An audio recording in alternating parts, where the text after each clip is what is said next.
What is going on, everybody? This is Drew here. I want to welcome you all to a brand new episode of Phoenix Down. This is Phoenix Down 125.3, and we are continuing and finishing our playthrough of Pillars of Eternity. Today I have with me Matt. Hello. And yeah, I didn't realize we were close to the end of this game. Yeah, very close. I didn't realize how short Act 3 was going to be, but I'm like, oh, it looks like there's only a few quests left. They must be beefy ones. Not particularly. Yeah, not really. Yeah. Last we left off, there was pandemonium going on in the city. The Duke had been killed, and we needed to get the hell out of Dodge. And that's exactly what we did. We got our final little message from Lady Webb telling us that our big bad was on his way to Twin Elm. And so that's where we go. I didn't spend much time in the areas leading up to Twin Elm. Yeah, I didn't either. So the city, the whole city is called, what, Elm's Reach? I think so. And, when you get there, they say don't go anywhere else. So you really can't go anywhere else to start with.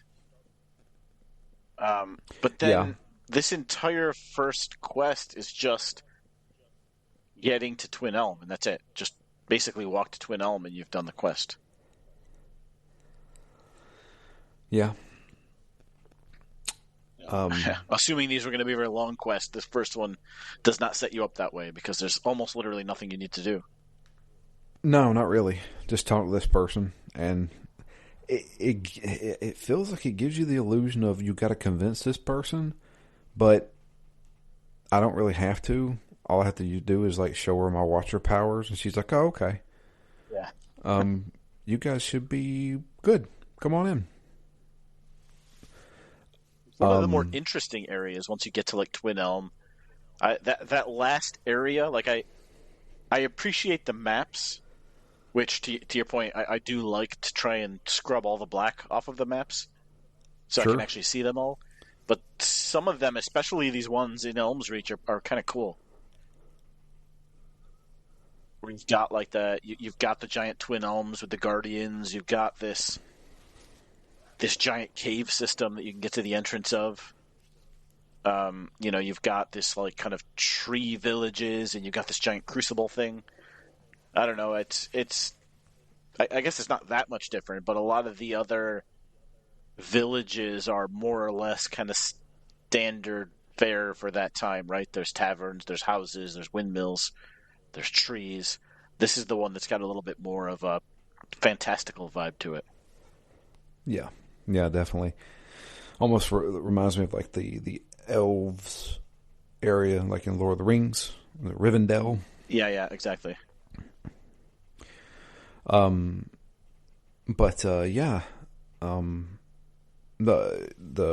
I guess the leader of this area, she doesn't want to let us in because she says though we let some other human people in. It starts with an E. Theos? The race. Is that what it is? Well, Theos is who we're chasing, right? That's who we let in. Walians or something like that?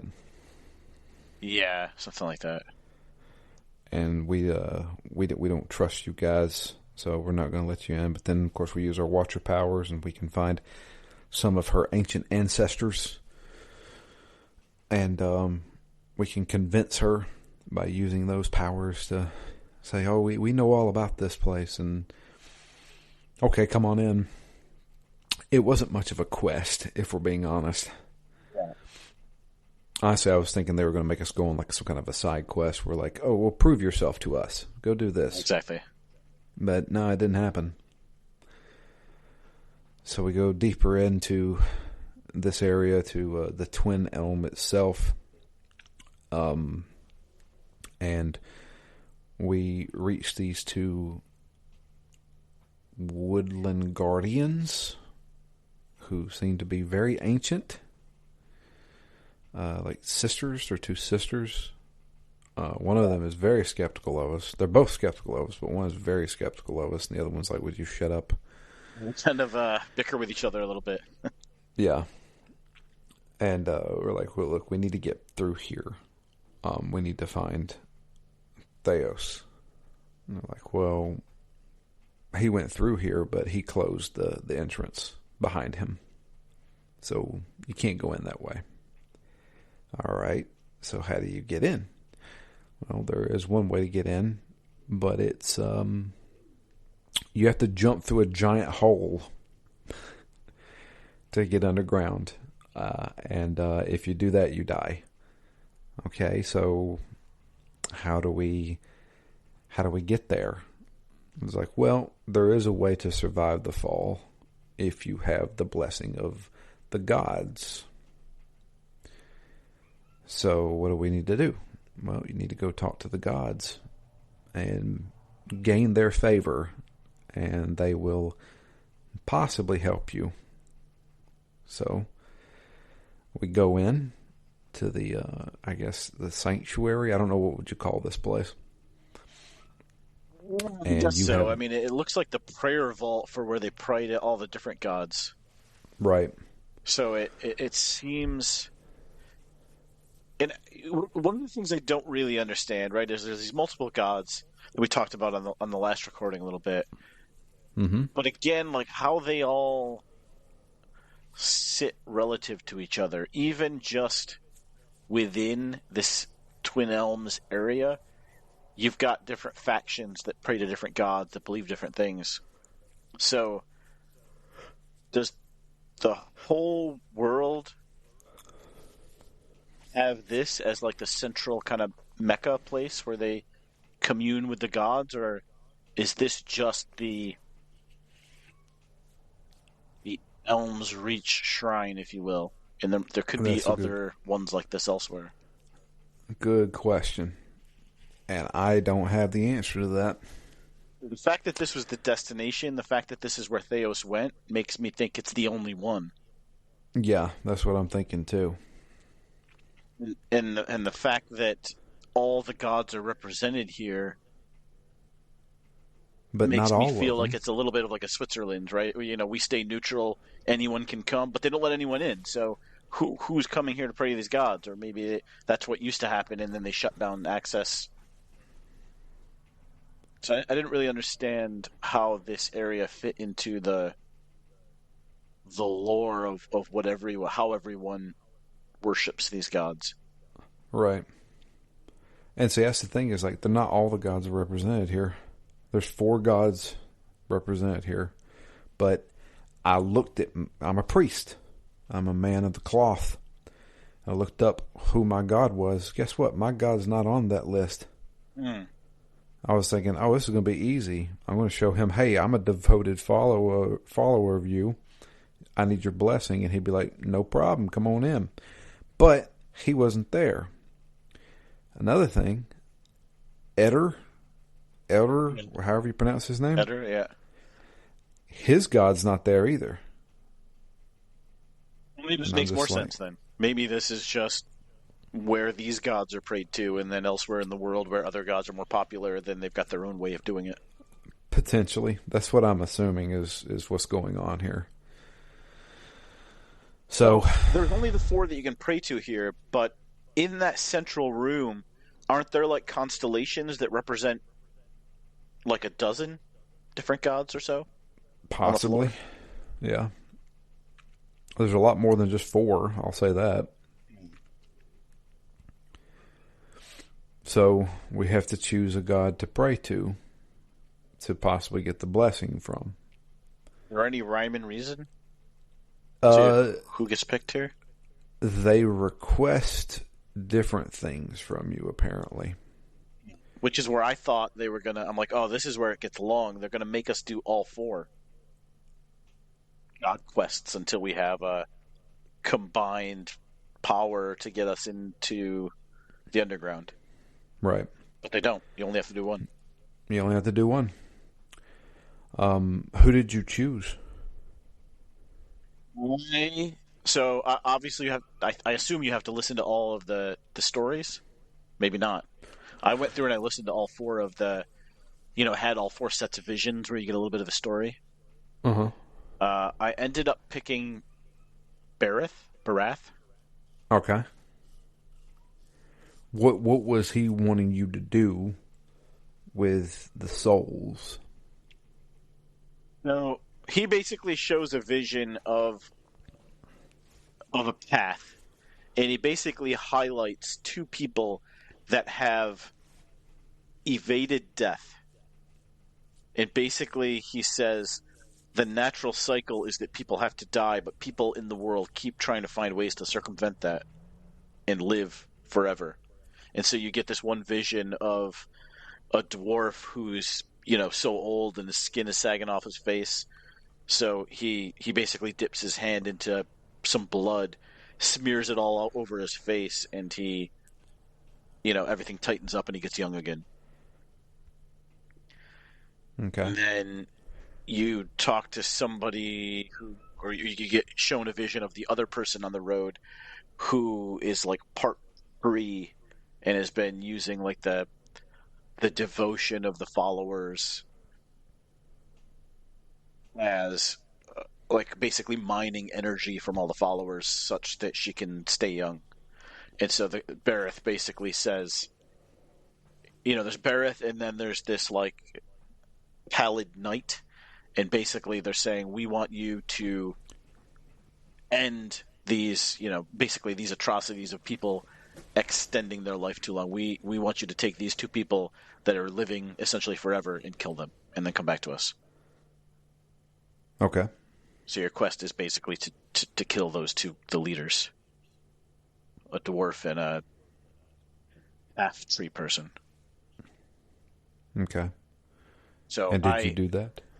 I picked this one of the four because it felt very tied into the theme of the rest of the game of, the cycles and people's souls living forever anyway, even if they don't normally, even if individual bodies don't live forever, which is what Bareth doesn't like, the souls themselves do because of this kind of reincarnation that keeps happening.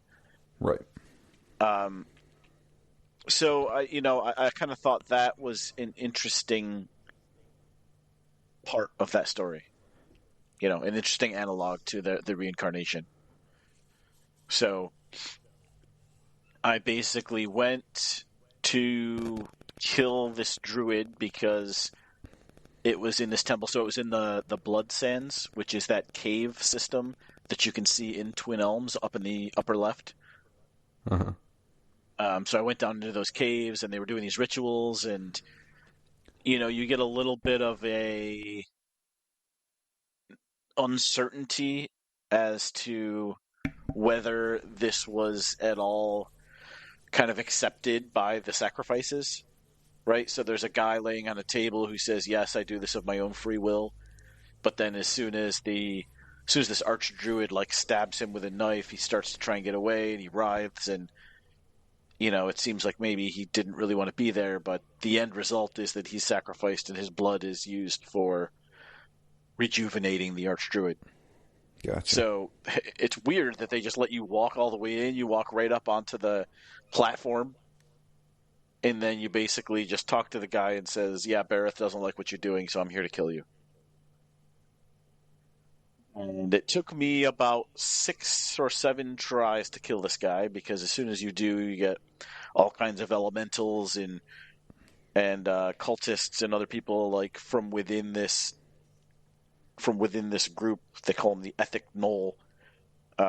Everyone within that group, as soon as you attack the Archdruid, is out to get you.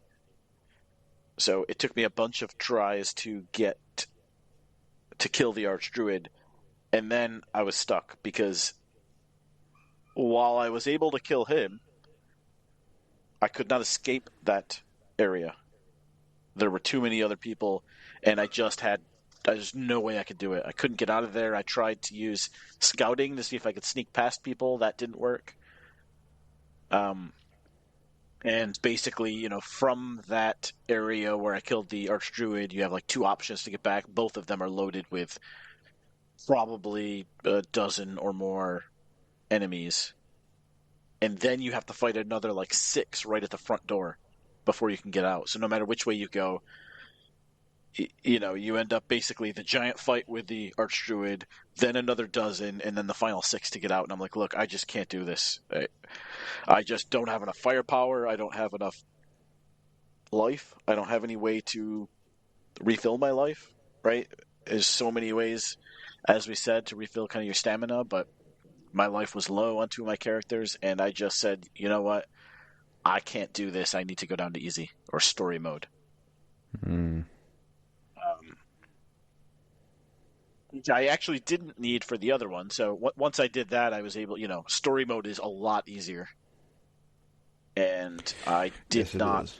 I did not have any trouble getting out of that cave system. And then I went to kill the other one, which is basically a priest in the Golden Grove area, which is where they have that giant, like stone, looks like a sundial or something, within Elm's Reach. And basically, I just told her, I basically scolded her and said, "What you're doing is wrong." And she said, "Oh, I think you're right. Actually, I'm going to just end my life now." So I had to pass a resolve check to do that, but I had a high enough resolve, and I just told her that she was bad, and she killed herself. So that one was much, much easier. I didn't have to fight anybody. All the people around her that I would have had to fight just walked away once she killed herself. Okay. So then I just, I killed both people they told me to. I went back to that cave, and Bareth gave me his blessing. So I was ready to move on. Well, there you go. So I chose a different god. I chose Hylia, who is the god of rebirth. And she basically gave me the vision of a bunch of birds. It was all about birds. Bird story. And, yeah, right. And she was all about, restoring life to things. Okay? And she wants me to free her temple, which is a sky temple. Sky, it's up and climb these stairs I have to go to. So when I go to the stairs, well, there's some of her followers standing there, and they're like, I was like, hey, I was sent by Hylia to free your temple, and they're like, yo, well, good luck, because there's a dragon up there. I was like, okay. Didn't realize I was going to be fighting a dragon. So I went up to the top of this temple, and there is a giant dragon, and I'm talking giant dragon. And it comes walking up to me, and it's talking to me. And it says, you need to go away. Leave me alone. I'm like, what are you doing here? I can talk back. And it says, I am here to protect my young. Apparently she had just laid an egg, and she was protecting her youngling. And I said, okay. That's okay. You're just trying to defend your family. And she's like, okay, well, what are you going to do? Are we going to fight? And I was like, I don't want to fight. And she said, okay, you don't have to, and then leave. So I left. And I went back to Hylia. And she's like, did you kill the dragon? And I was like, no. And she was like, why? And I said, because she was only trying to protect her young. And there's a few choices here. And I was able to convince this god that you are all about rebirth and about bringing new life into the world, right? well, this dragon's trying to do the same thing. And I was No showing guilt it tripper. mercy.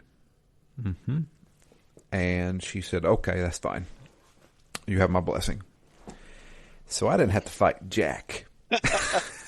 So she sends you on a mission, you don't do it, and that's good enough.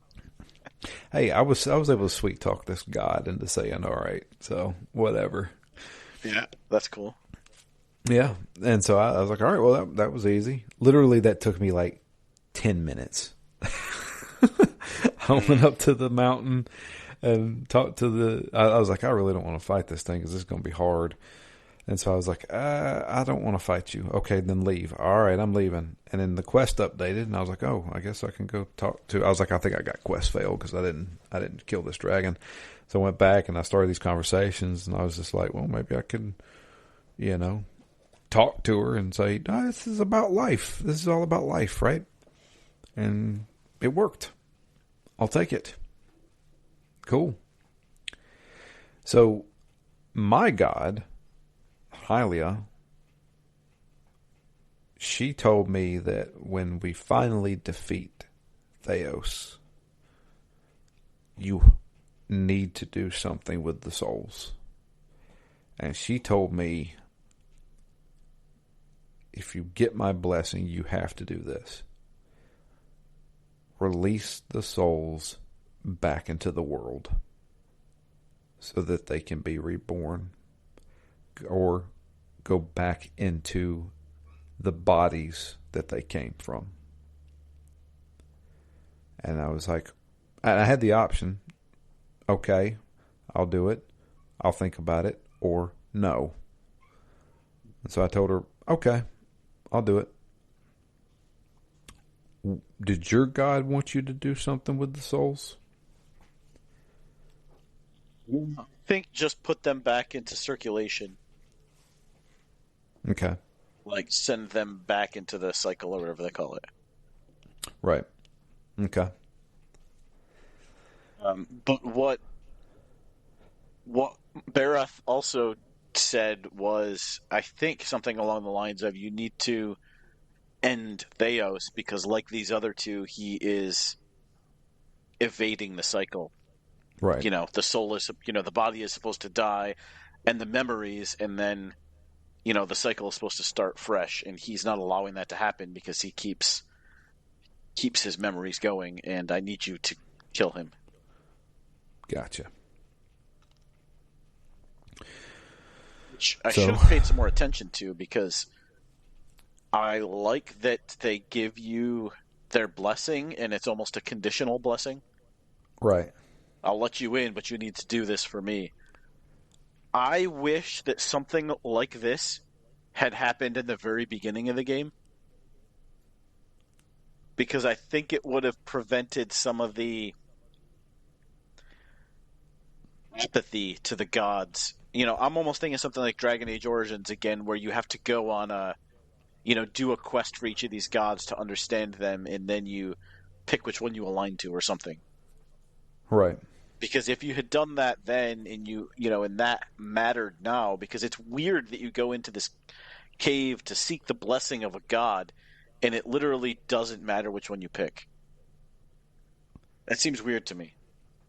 Like, all this time, these people have had ups and downs, that the people in the world have, and I've assembled a party of people with different faiths, and then it doesn't really matter who I pick. Anyone will give me a blessing. Seems just a little bit like it should have been more impactful which decision I made. And I just kind of said, the one that matches the theme that I like the most in the game, that's the one I'm picking, regardless of what impact they've had on the world. I think it does change the ending based on what you pick. But that's something that happens here. Right now, I'd say we're 90% of the way through the game. Oh yeah, absolutely. So tying something at 90% to something at 100% isn't that big of a leap. If this had all tied back to something that happened 10% of the way through the game, then it would have been like, holy crap. Like, everything I did in this game led to this point. Here, like, it's a decision I'm making now that only has ramifications like an hour later. Yeah, that's true. Um, yeah, and I think we've experienced a few games that were like that. Unfortunately, Mass Effect 3 kind of ends like that too. You get that big choice at the end, and everything I did up to that point kind of doesn't matter. It That seems to me annoyed like, right, me. people in this world care a lot about their gods, even the people in our party. So it seems to me like me picking a god should influence, my team being around for anything that happens after that, right? True. If someone hates a god and I picked that one, they should be like, all right, screw you, I'm out of here. Hey, that happens in Dragon Age. Yeah. I don't want to compare it too much to Dragon Age because I mean that's only one game. It's a great game, but not every game has to be like that. But I just it felt so. Regardless of any comparison to Dragon Age, it just felt weird that it didn't really matter which god I Yeah. picked. Yeah. So, so begins the final dungeon essentially. going going to the Isle. I can't remember what it's called, Burial, but Burial Isle. Burial Isle. That's it. And jumping into the hole. Um, this is where I had to lower the difficulty. I was fighting tons of enemies here, Do you spirits mean the and part with the wraiths. shades and you get a dragon, a little Yes, shadow dragon, smoke dragon? yeah, yeah. I was just like because I was like, I am. This is the final part of this game. I was like, I am not going to go level up for this. And also, how would you if you can't just grind enemies? Yeah, you have to go and complete quests. So add another tack on probably an extra 10 hours of this game. I like this game, but I don't love it. So yeah, we I lowered the difficulty to story time, and I'm fine with that. Some of the one-hit kills are pretty funny. Maybe I saw them before, but I didn't notice them until it was story time. But there's some enemies in this, I think, getting to the underground where I'll have a guy just like stab them with a sword and they just explode into giblets. Explode. Yeah, Yeah. yeah, Like one hit kill them, and I'm like, oh, wow, that is some swing. yeah. We were doing some pretty good damage on story time. Granted, my party members were still getting pretty badly damaged on story time. Yeah, in this last section, they were for me as well. Yeah, like I think I barely won the final boss fight. Yeah. But yeah, went through this, and we finally jumped through the hole. And you get that scene of you choose things as you're falling because it falls forever almost. And once again, I don't know why, but my dwarf girl's Signy gets injured. She's the one that's always getting injured. Yeah. What happened to me? There's a section in here where you have to leap over a small chasm, similar to where I got injured before. But yeah, I think it's supposed to be, I think, your character with the lowest, whatever the equivalent is to dexterity. Yeah. So, yeah, I luckily I had some camping equipment with me, so I camped. And this is the final dungeon. And I'm glad I lowered the difficulty because, man, you got spirit dudes, you got these giant things, you got these dragon things, like little drakes that you have to fight. Took forever to kill them. But Some devastating attacks too, yeah, because I noticed like they weren't doing a lot of damage, and then all of a sudden everybody's endurance took like an 80% hit in one shot. yeah, yeah. luckily, you can get it back up as long as it's not a consistent attack. It's not that likely to knock them out, but it was. Had there been a lot of other enemies around at that point, it would have been a lot worse. Oh yeah, definitely.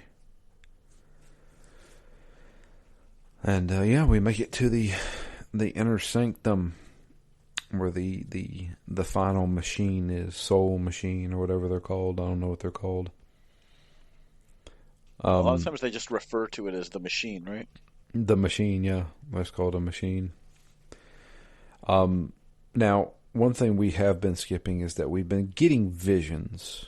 So we got a vision back in Twin Elm of this elven woman that we know from somewhere. Past That life. one, right? Yeah. Yeah. A past life. And we're slowly getting drip fed this story. She is some type of missionary. She keeps referring to herself as a missionary. And we were sent there to spy on her, kill her, something. We can actually choose how our relationship with her, which was kind of neat. And we were captured by her people, and she spares us, saying, "No, this man is important." And then as we progress through this area, we're getting more glimpses of this. Once we make it to this inner sanctum, we're seeing her and our relationship with her, but more importantly, our relationship with Theos. Theos has been running the leaden key for 1,000 years. And we learn from her, and we start to slowly remember we were once part of that group. We worked with him. And when we ran into her, she changed our mind. So, once we get to the end of this area, she tells us, "Do you know why you left the laden key?" It's because of what I told you, and what I discovered, and what I went and preached to the world. And that is, there is no gods. They are completely made up. No one is shaping this world, with the exception of the laden key. And the leaden key knows that she knows and is trying to silence her. Because if the world finds out that they've just been manipulated by this group, it'd be pure chaos. They'll lose their power. Now, I will give the game this. They reveal this information, and we can essentially choose to not believe it. And I was conflicted while playing this part, because I'm role-playing this as the priest that believes in this God. And this woman is now telling me there is no such thing. Yeah, And that we're being manipulated. One of the high points of the game because if you have a character like that, yeah, it certainly would impact them. But even if, in my case, there wasn't really much of an allegiance there, there's still, your party consists of people who do care greatly. Oh, And yeah. they certainly react to that news, which was cool to see. Yeah. Adder didn't like it. He was like, "I fought in a full-blown war for this God, and you're telling me it's not real? I don't believe that one bit." Aloth was one of the only ones that liked it, right? Because he was like, Oh, good. I've made so many bad decisions, or I followed so many gods that have turned out to be crap. I'm glad that it was just my decision, and it's just not that there's a bunch of crappy gods all over the place. Yeah. Well, that's one thing that you learn from Aloth, especially if you do his like little companion quest, is that he also worked for the Leaden Key, and he left them. And Durance does not like this at all, because Durance is like, I killed a so-called god for another god, and then that god abandoned me. He's like, so did I do all of this for nothing? And he was like, I don't believe this either. And he's like, I hate my god, but it exists. So there's a lot of people conflicted in this. Dealing with heavy And issues, life issues, yeah, life decisions. and the thing that and that's really cool because all the way to the end there, you have the choice to believe this or not. And of course, when we go to Theos and ask those questions, he just muddies the water even more. He basically says, well, basically they say he stays silent, right? And then he says something along the lines of, even false gods are better than no gods because people need something to believe in. True. So my question now is, when I interacted with Helia, was that just some kind of trick? Or is it just a powerful being and it's not really a god, if you will? Like Theos isn't a god, right? He's super powerful though. Yeah. So maybe there were other powerful beings that maybe indistinguishable from gods, but maybe weren't technically. Well, then obviously these guys can be killed. Durance killed one of them. Yep. So it depends on your definition of a god, maybe. Yeah. But, I mean, it could have been just the Leaden Key using their animancy powers to control people, using their powers to make somebody think they're seeing a god and talking to a god. Maybe that's how it works. None of it's actually told or explained. Even at the very end of this game, you don't know. And I think that's a great way to handle it. They just basically drop this bomb on you and then you're left to ponder it. Yeah. So, yeah, he talks to every one of our party members. Theos does when we confront him. I like that piece too. Yeah. Because it's one of those things that I think that this game needed also was to tie the characters in. They're not nameless certainly, but I don't know how many of the side quests you did. I didn't do as many as I wanted to do. Yeah. And not having done that, I have somewhat distanced myself from them. So it was really good to feel like your party members matter. Yeah. And I think this was probably the best part in the game to do that. Absolutely. But yeah, we have our big boss fight. If I did not have this on story time, I don't know how I would have beat it. Me either. It ended up being very fast because I didn't die at it, but I didn't die at it because it was story time. Yeah.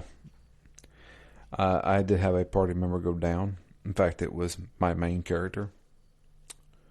Oh, really? He didn't die. Yeah, he didn't die, but he got knocked out. Yeah. I took it as a little bit of a rally point. Like I thought the fight was almost over, and I had Alof go down, and I'm like, this is a problem because I feel like he does a lot of the damage in every single fight. His level 3 and 4 spells, I feel like dwarf anyone else's. They do by far. But I started training up Kana. Is that his name? Yeah. Yeah. I started training him up to be a summoner. So I was constantly summoning extra party members to fight alongside me. Mm. Yeah, I did that just a little bit, Yeah. but that might have made him more useful. I do feel like he was sometimes, I don't want to say dead weight, but I'm not 100% sure he was contributing nearly as much as anyone else. I kept him equipped with guns. He was most certainly pulling some damage in. Nice. Those guns are slow, but man, do they pack a punch. But yeah, he has these two giant like stone guardian things that you have to fight. And then he's attacking you too. I thought there was going to be like a second part to this fight, but there's not. When you kill him, he dies. And so you have a few options here after you beat him. The first one being, what do you do with him? He is technically dead. His soul is alive, and we can choose what to do with his soul. What did you do with him, Matt?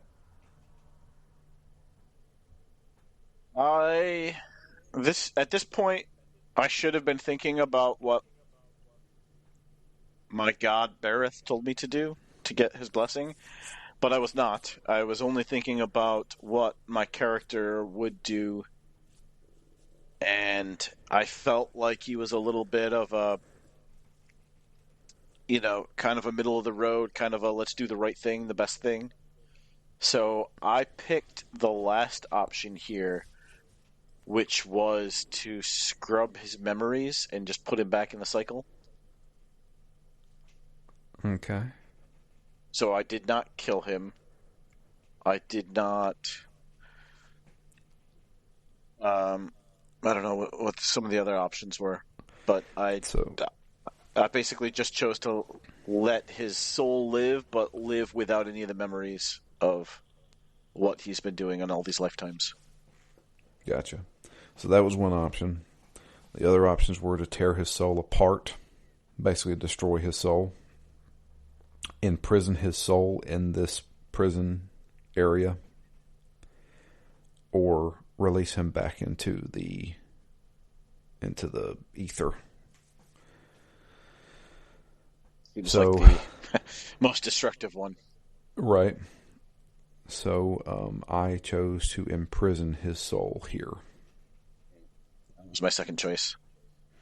Mostly because I like the idea of earlier in like the sanitarium, I think, where you've got somebody just like in the statue, you can still go talk to them and ask them questions. Yeah. It would have been cool to see Theos completely stripped of power, but still able to have a conversation with him. Yeah. So I imprisoned his soul into a pillar there. A pillar of eternity, if you will. And he was obviously not happy. They said that you could hear faint screams coming from it. So, the next big choice that we have is this giant final machine where the majority of the souls storing are. all these souls, right? Mm-hmm. What did you choose to do with this machine and the souls? I did spend some time at this point reading and thinking about what I wanted to do. The first option was just release them all. Mm-hmm. I went with, I think, again, the last option, which was basically allow the cycles to keep happening to release them all, but I released them back into the sick people of the world. Yes. To strengthen the souls that were there, because some of the other options I thought were around like stopping the cycle, and I didn't want to do that. I felt like the choice I made to strengthen people was essentially the same as the first one, just with a few fewer souls out there circulating in the reincarnation cycles. Um, so I chose to do that one because it would keep the kind of reincarnation cycle happening, and it would help make up for all of the pain and the hollowborn and all of that, all the misery that's been brought. So I wanted to take those few people who still existed and rebuild them. Yep. That's exactly what I did. I released the souls back to the world. So if a hollowborn child was there, their soul would go back into their body, which was exactly what my God that I chose wanted me to do. So I stuck with what the God wanted me to do. And after you make that choice, that's you get the final ending cards, I think would be the best way to describe it. That was a bit of a doozy. Yeah. So let's talk about our ending cards. What'd you get? I had a fake out. So because I put those souls back into the world, the first couple of cards talked about how everybody was doing better and people were happier, there's no more hollowborn. Um, crops started to grow better, everything's looking a bit better. Yep. And then it went downhill Yeah. because Bareth said, "You didn't do what I told you to do. You did not kill Theos." So, in the original vision I had with him, it was a pale knight that was like guiding me down this road, showing me the two people that he wanted me to kill. Well, what started happening throughout the land was that people who were out traveling just showed up dead. And this was like the retribution of the god. And so old people started dying, and lots of people started dying, and there's just dead bodies everywhere littering the roads. Um, and that was kind of how it ended. Just very high death rates due to Bareth being upset, basically. So what happened to your party members? Aloth kind of went off on his own quest. It seemed like it wasn't necessarily positive or negative. It Mm-hmm. just said he was going to continue by himself. Durance, was pretty conflicted by what he heard from Theos. Uh-huh. So he spent some time trying to commune with his god and never got an answer. And he could not handle that, so he built a fire and threw himself on it. Yep. That's what happened with me. And then I think most other people, again, they're kind of shades that weren't overly good or bad. I think the dwarf girl, I never did her quest, so she never found the person she was looking for. She went back to her village and didn't really fit in anymore. And then over time, she got to know some of the people she had left, and she reintegrated into her society. Even Yep. though she was apart from it, she finally was accepted by them. Yep. Same with me. Eder, what did Eder do? I think he just went back to a farm. He went back to his Yeah. family farm and just Yep. gave up all of it, and he went back to his rural life. Yep. That's exactly what happened with me. Then Kana, who was constantly looking for answers with these texts of his people, he kind of gave up on it and So there were became no answers. yeah, they said there is no answers. There's no. I think he was convinced there are no gods, and became a scholar, a teacher.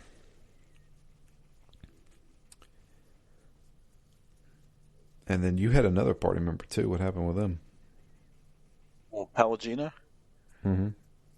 Um, I don't know what happened to her.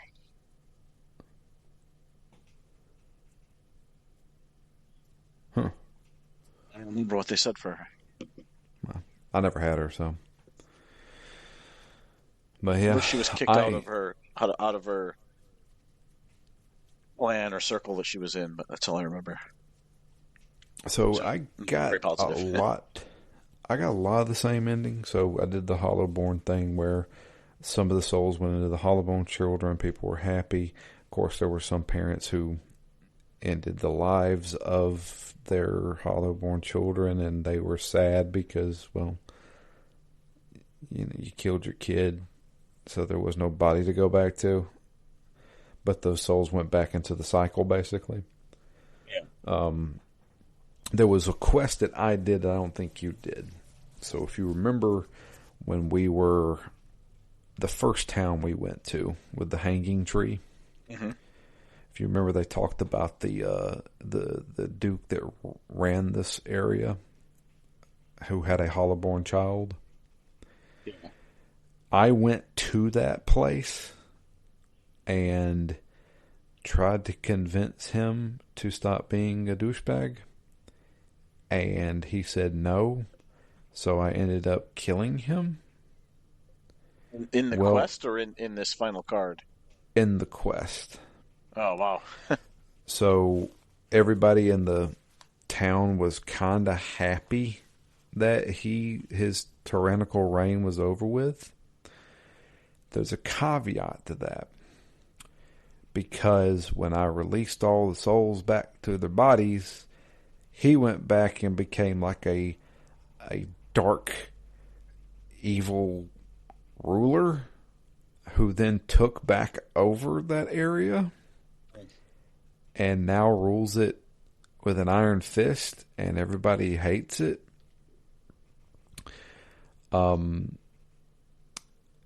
There was riots in the main city. What was it called? I can't remember. I was gonna say Cadence City, but it's Defiance Bay. Defiance Bay. There was still riots going on there for about 5 years. Oh yeah. It Yeah, that happened in became, mine. Very yeah, few of the Animancers survived. yeah, because of what we chose. But luckily, we sided with the knights, and the knights finally took it back over and restored order. Yeah, that was one thing. I Um, don't know if it was at all based on my decision, but when we had to go to that council meeting, I had used the Crucible Knights as my way in, yeah, that's and it what I said did too.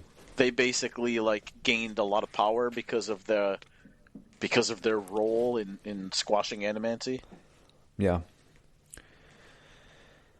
So, yeah, that happened. Um, I think it was pretty dire straits for about 10 years, according to this ending. But everything eventually worked out after order was reset. Did you get But it, the update on the district with the machine in it?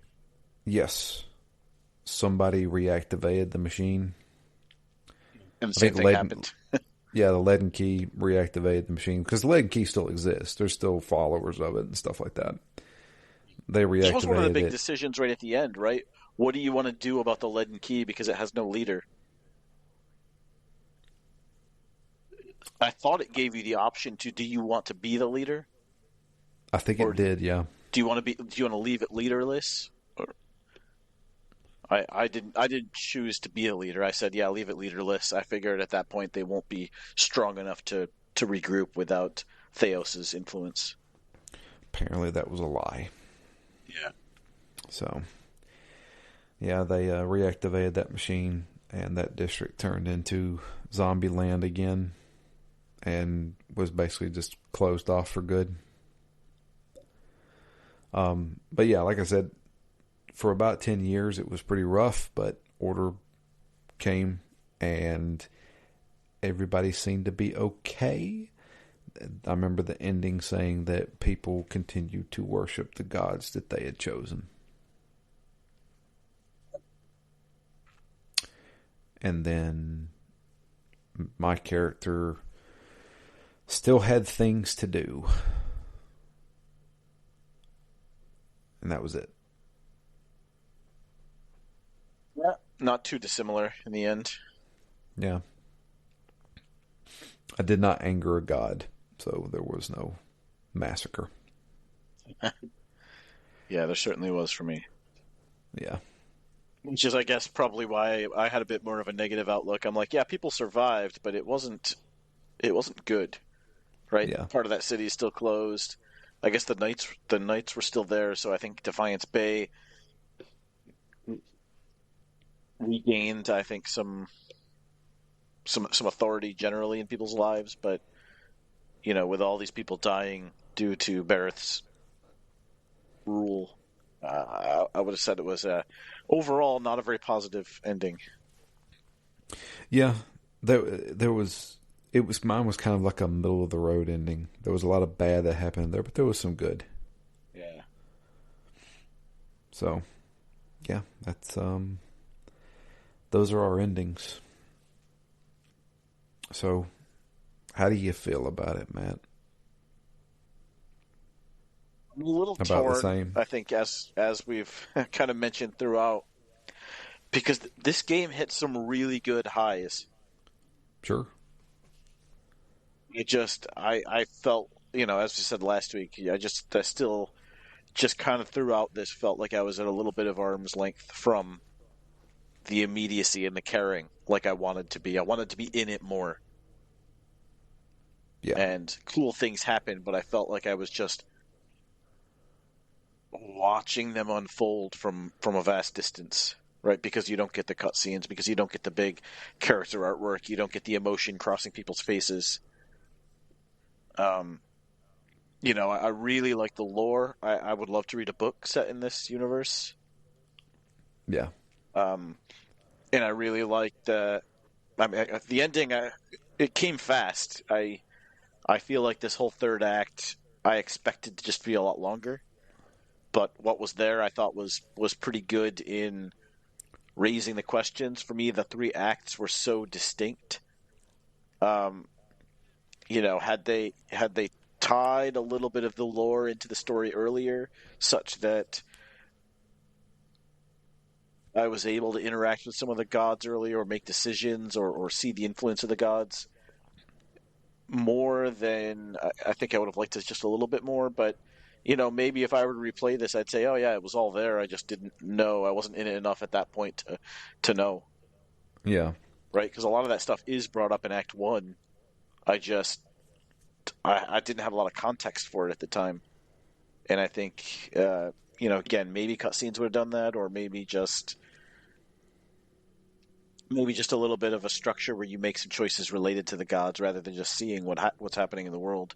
I don't know. Yeah. Yeah, I think it all comes down to presentation. I think the presentation was a little bit more cinematic. I might have had a little bit more.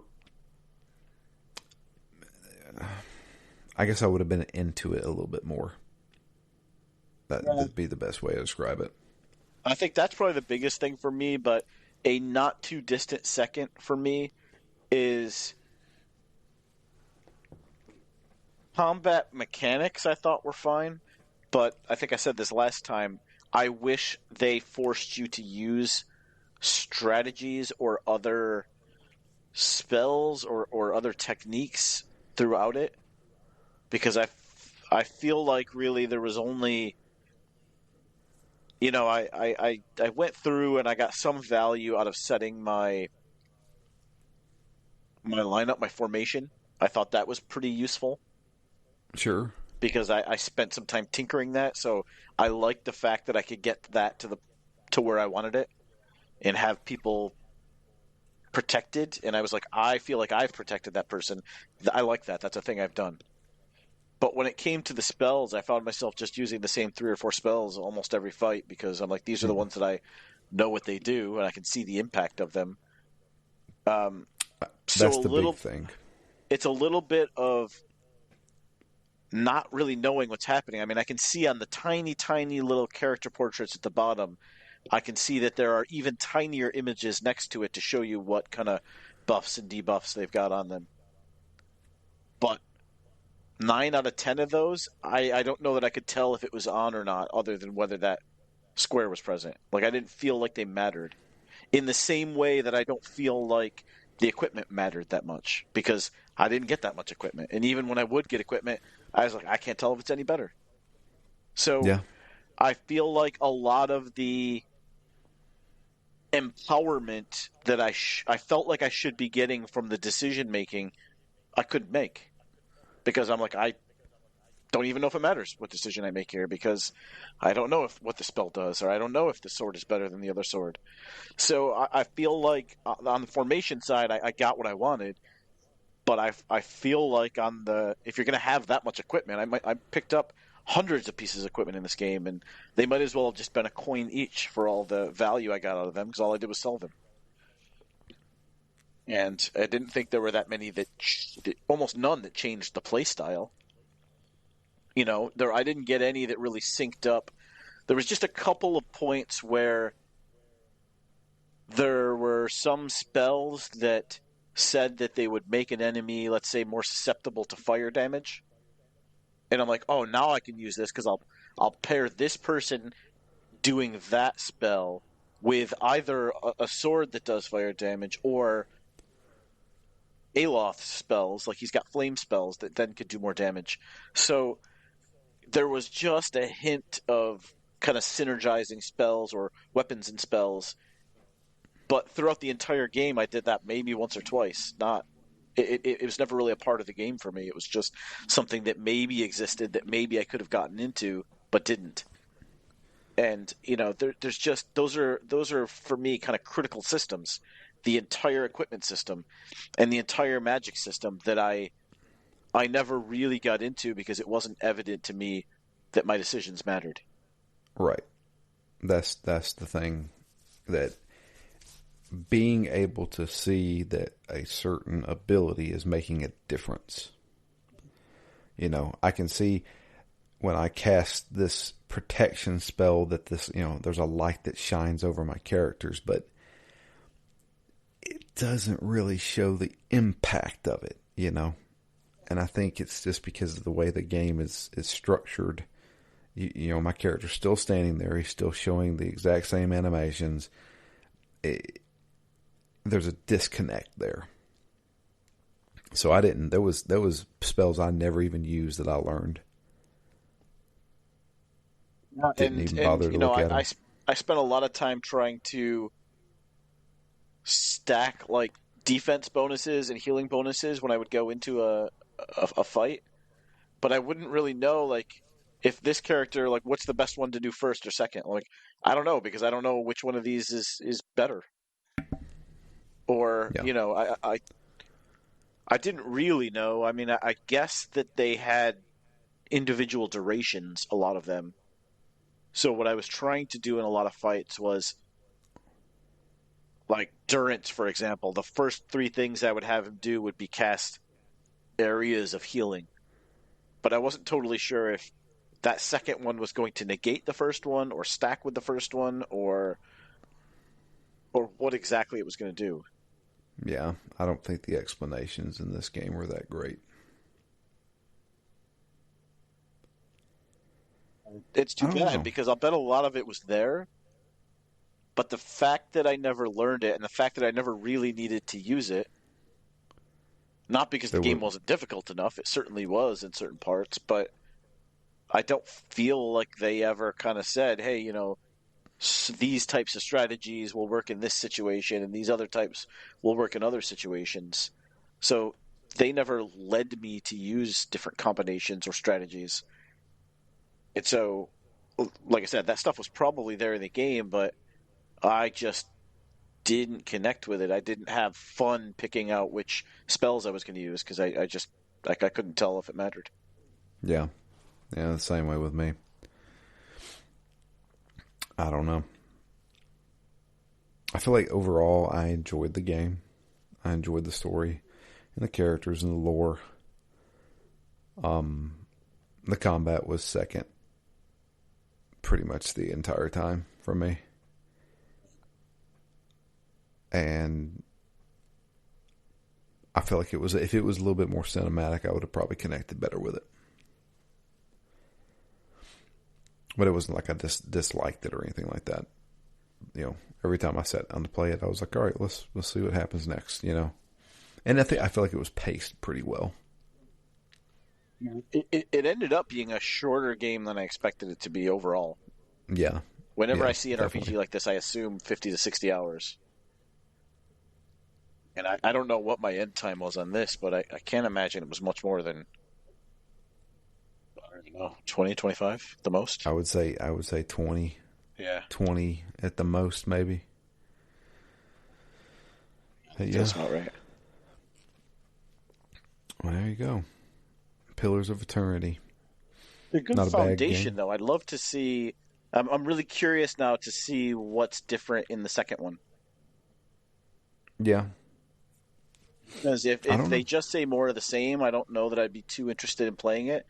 But if they said, "Hey, re-enter this, this really interesting world, and we've done X, Y, and Z to make it more engaging," like that's the kind of stuff that if that's what people say about it, I'd be intrigued. Well, don't forget there was also DLC for this game. I think it's called the White March, but I did not have it, so I didn't bother with it. Apparently, you can get like 2 more companions. I don't even think I got two or three of the companions that we could have gotten in the game. I never found another one after Signy. Never ran into any of them. Granted, I didn't do many side quests in this game. Yeah, I got Palagina, but I think there's one after that, like Alvace or something, someone that you could pick up, I think, on the way to Elm's Reach. Which is Interesting. weird because again, the third act is so short. Why would you care about a character that you got so late in the story that unless it's got a big new game plus? But I sat through all those credits and it doesn't.